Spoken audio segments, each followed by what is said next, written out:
Let's get some analysis now from Fred Hicks. He's a political strategist and joins me now live from Atlanta in Georgia. Thank you so much for being with us on the program.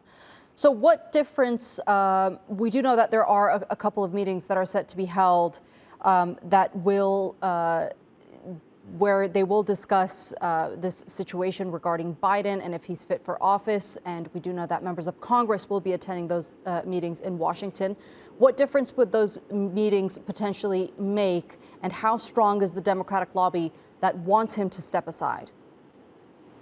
Well, as of right now, fewer than 10% of the congressional members and so this is the first time. Now, next up at the caucus meetings today, we'll find out whether or not people are actually if they still stand by their position to ask him to step down, if that number will grow or if that number will shrink. So there's still a lot to determine at this point, but right now, only about 15 or so members of Congress, Democratic members of Congress, have openly asked for the president to step down.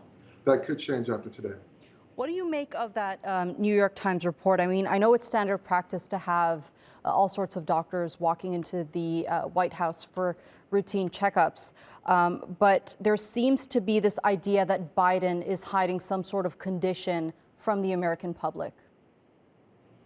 So I think that there's much ado about nothing. And as you mentioned, it's normal, especially for a person over 60, to have regular checkups. And so for this doctor to come in who's an expert in Parkinson's, that to me is not anything that's alarming. President Biden, former President Donald Trump is 78. So I would imagine that if Donald Trump wins, he would, by the time this term is up, he would be 82, 83 years old, and that a similar type doctor would be there visiting him.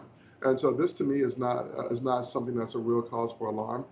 It's a newspaper that's going through the logs to try to find a story.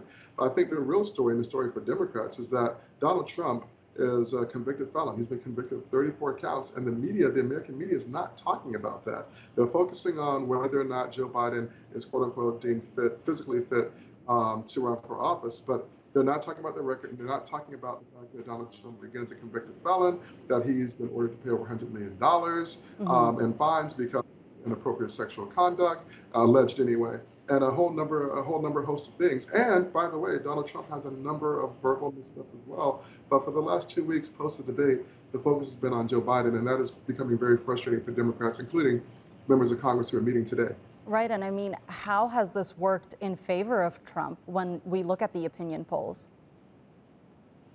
Well, so the more Donald Trump speaks, the lower his numbers tend to go in American politics. And because this has dominated the news cycle, whether we're talking about traditional print, online, or TV media, Donald Trump and Republicans haven't had to say much in the last 2 weeks. And so as a result, we've seen polls show him up by as little as 1 point or as many as 9 points. But because he's benefiting from the fact that he doesn't have to say anything, and all the focus, all the attention is on the Democrats. That being said, I think once this is settled for Democrats, once this is a settled issue, that we'll start seeing the polls close again.